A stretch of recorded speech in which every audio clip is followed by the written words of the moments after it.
Not that song. Mike's Daily Podcast. Episode 1550. 1550! Wow, this is like some kind of a big day. It's like a big celebration. What's going on with my voice? Wow. 1550. That's awesome. Woohoo! Well, Mike's Daily Podcast. What am I going to say here? Oh, this is Podcaster Valley Mont, where we are at the last place on earth. Mike's Daily Podcast. And Café Anyway. Today we hear from Chely Shoehart, Floyd the Floorman, and John Deere the engineer. And I had a wonderful lunch with someone who's a listener of the show, who we talked about things. And there was all kinds of food put in front of us that was delicious. And this is more of not really a song. It's just me saying Mike's Daily Podcast. How things are. Speaking of how things are, what's going on in the world? National business is growing. Investors are focused on the Mike's Daily Podcast? Daily That's amazing. Podcast. What else can you tell me? Yeah! Have come and gone. You know, they become popular, they're interesting, and then they kind of get polluted, and then people abandon them. And that's really been the history of things like The Well in California and AOL later on and so on. So it's not inevitable that Facebook take over the world. Microsoft's cloud computing business is growing. It lost money in its recent quarter, though excluding an expense related to the new tax law, its earnings were... Look who walked in. Hello, my God, this is Chely Shoehart, gift shop supervisor. What was all that? Important news that you needed to know. That people, they like something for a while and then they just forget about it. I have a friend who likes me for like 2 days. And she'll call me and she'll be like, let's walk dogs. And she'll call and then I don't hear from her. She gets tired of me. I become a thing that's annoying, that's rote. And then she gets rid of me. And that's not good. I'd like to please welcome to the chamber right now some people that are going through hard times, but they made the best of themselves. Put your hands together for Floyd the Floorman, John Deere the engineer. Thanks, Mike! Yeah, thank you very much, Mike. This is Floyd the Floorman! And this is John Deere the engineer. And here's today's podcast picture. Did you guys go through a lot of hardship, but you made yourself better because America has spine? Yeah, sure, okay, whatever. Yeah. How did anyone sit through that entire speech? Oh my God. And let's throw some other people at you that'll make you cry. What the hell? It was like an episode of Biggest Loser. Oh, I'm so fat and I can't do anything. I can't get out of my chair. And all I want to do is make something out of myself. I'm just going to eat this Subway sandwich and everything's going to be better. Oh my God, I got to start with myself. I'm going to move these big pieces of rope up and down, up and down, up and down. And I'm going to work on my body and make something better of myself because I want to be there when my grandkids are born. Oh my God. Oh. He's the reality TV president. What can you say? He pulls from reality TV and he shows you the stuff that makes you cry. All right. That's fine. That's what the world is. I'm not going to say it is what it is because I hate that expression. There's a song I did about it and you can find it somewhere on mikesdailypodcast.com, but I'm not going to tell you where. But there is a song I wrote back in 2010 called I hate the expression, it is what it is. But this podcast picture, when did I take this? It doesn't tell me.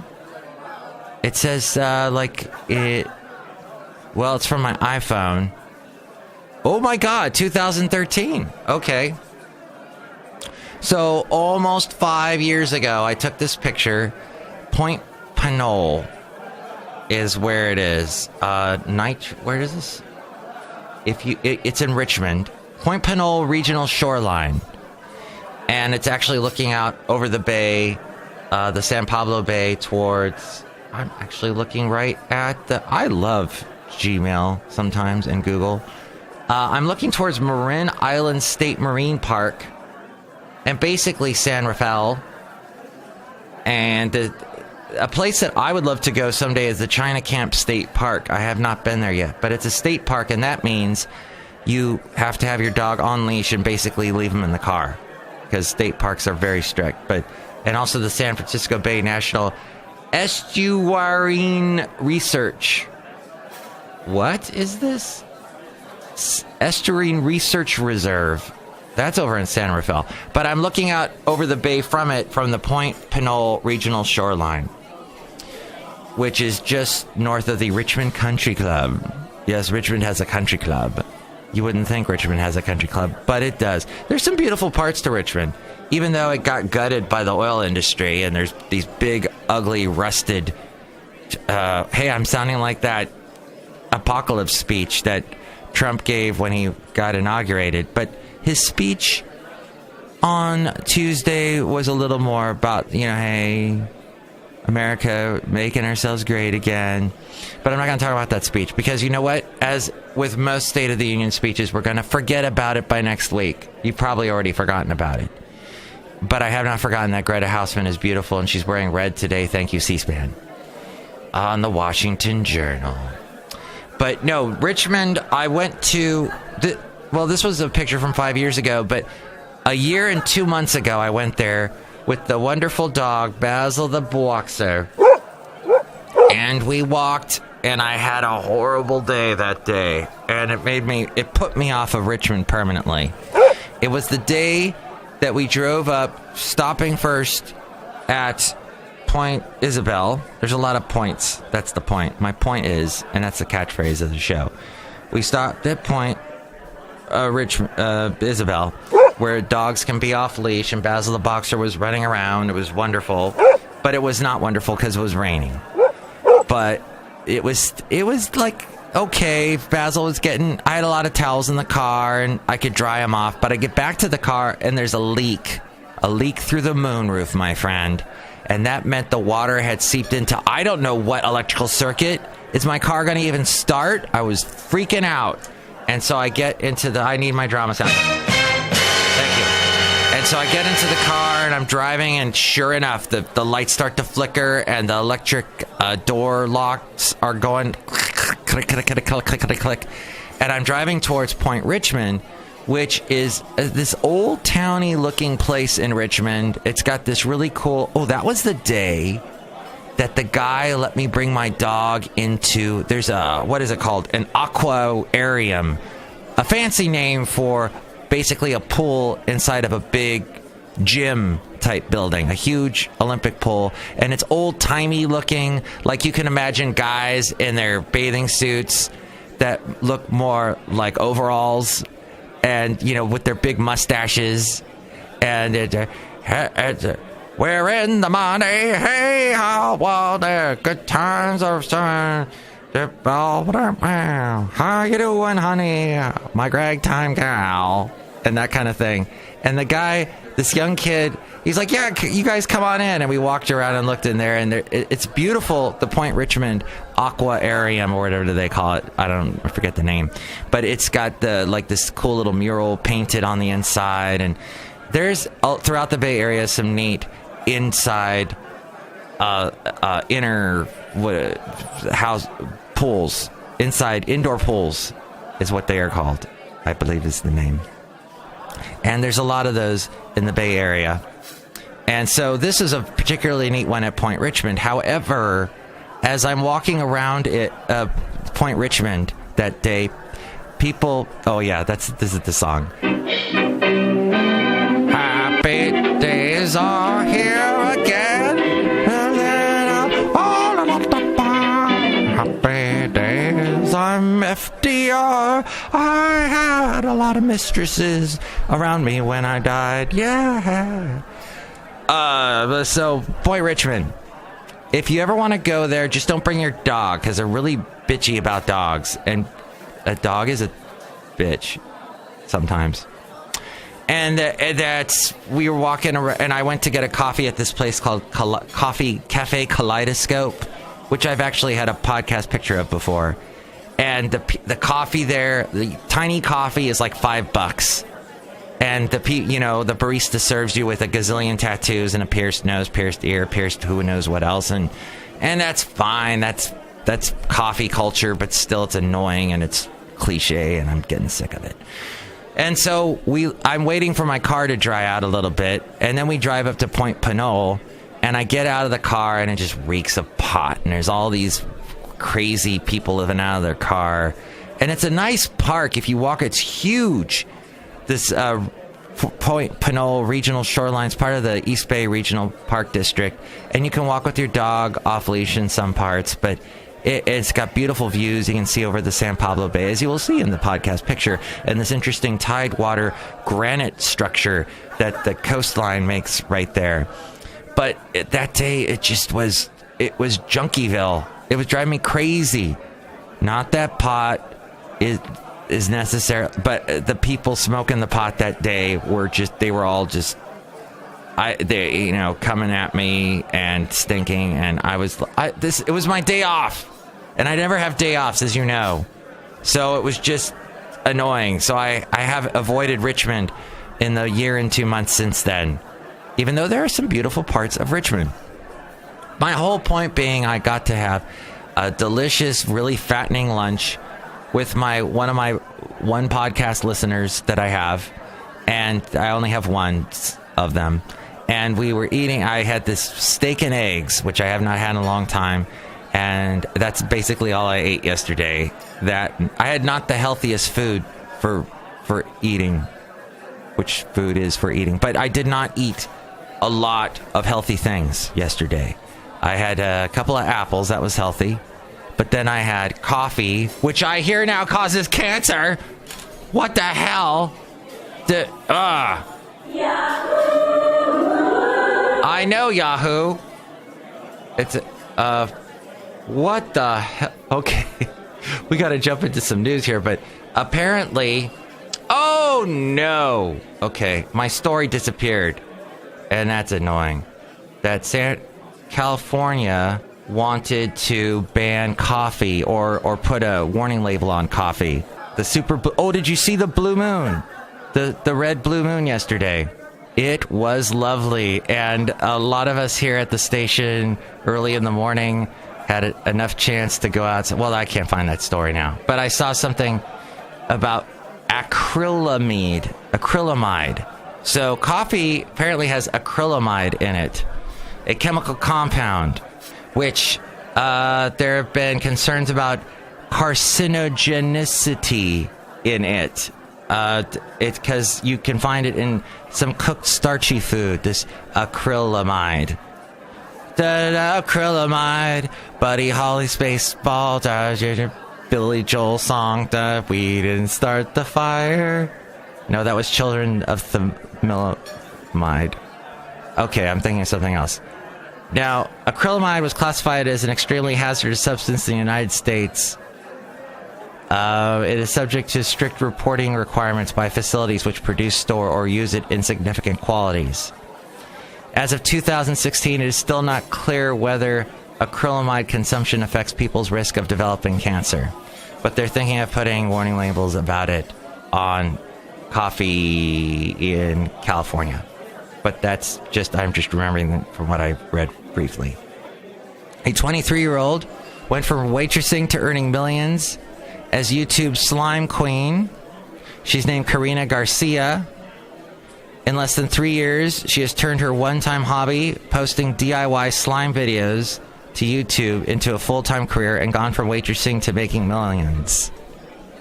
And this is where I hate YouTube, but apparently YouTube creates these stars.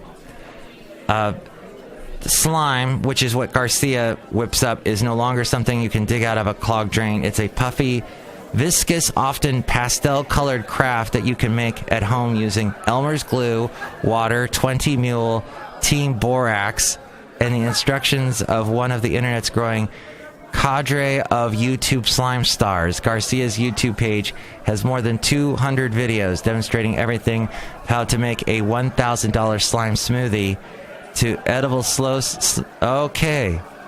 And she grew up as one of 6 children and described herself as an arts and crafts kid. who loved everything beauty related. And she is the flavor of the moment, apparently, on YouTube. Then, apparently, Twitter now says 1.4 million users interacted with Russian spam accounts. That makes total sense to me, or doesn't make any sense to me, but I can understand. Midway through January, the month that we just said goodbye to, as today is February 1st, Twitter posted a public statement on their blog confirming that over 677,000 users had followed, liked, or retweeted messages from Russian-backed spam accounts. And be careful. Verify who you like on Twitter and Facebook. Facebook's trying to cut down on that. The largest corruption scandal in U.S. Navy history has claimed another high-ranking officer following a guilty plea from a commander who once controlled the service's joint military exercises. Troy Amundsen, a U.S. Navy commander, 50, admitted to taking bribes, including accepting the services of several prostitutes from foreign contractor Leonard Glenn Francis, known as Fat Leonard, and his Singapore-based company, Glenn Defense Marina Asia. In exchange, he sent U.S. Navy businesses to the company, according to the statement that was made in San Diego by the U.S. Attorney General Office. U.S. prosecutor, they will not retry Senator Bob Menendez, the Democrat, on corruption charges that ended in a hung jury last fall, lifting the legal cloud hanging on over the New Jersey Democrat as he gears up for re-election this year in the closely divided Senate. The move brings to an era more than a 5-year investigation that began with never substantiated allegations about consorting with prostitutes and eventually resulting in bribery and a bribery indictment. And then Pennsylvania state senator has refused a court order to redraw the district map. Joe Scanarti, he has refused the state Supreme Court to redraw a congressional map. Then finally, there was just a bunch of news today I just wanted to zip through. A high-pitched squeak of hello from a orca whale has learned how to mimic human speech. They taught a female orca, an international team of researchers, they taught a female orca whale to imitate human speech, documenting what is considered to be a world first. Using Wiki the whale, who lives in Marineland Aquarium in southern France. I don't know about keeping those type of animals in captivity. It doesn't seem right. Mark Zuckerberg is banning Bitcoin ads from Facebook. Way to go. And CIA Director Pompeo met top Russian spies, apparently. He recently met with his Russian counterparts when they traveled to the U.S. According to the U.S. ambassador to Russia, John Huntsman, Russian media is reporting those who met with Pompeo may have included some spies, it says. And then Trey Gowdy is leaving. South Carolina Representative Trey Gowdy, he announced yesterday he will not be running for re-election. He intends to leave politics after his term is over. He was the one, he really grilled the crap out of, I think it was one of the FBI guys over this Russian investigation, and he's very intense, very intense sort of fellow. So, wow, here's one of his... of its probe of Clinton's private email server and into an Obama-era deal in which a Russian company bought a Canadian firm that owned some 20% of U.S. uranium supplies. He might become like an investigator of some type when he gets out of politics, because he was all about conspiracy theory things and following the leads and trying to see if they were real or whatnot. And that's pretty much the end of the show. As we go outside of Café Anyway, we're bringing you Mike's Daily Podcast somewhere in Podcaster Valley. It got a little hot in there with all the news and stuff, and I'm a little weary, and I'm still processing the steak and eggs I had yesterday. I never eat steak, so it was a little weird for me. Representative Devin Nunes secretly altered a classified and controversial memo about secret surveillance during the 2016 presidential campaign before he sent it to the White House for review. Representative Adam Schiff said last night. Nunes, who is the Republican from California, chairs the House Intelligence Committee, and Schiff, he's also from California, the ranking Democrat on the panel. And that memo, the Republican FBI memo that Trump now has, apparently he might release that today, is what I have also heard on the news. Happy days are here. In a letter to Nunes, Schiff wrote that material changes were made to the 4-page classified document that members of Congress were able to read before the GOP-led House Intelligence Committee voted along party lines on Monday to release it.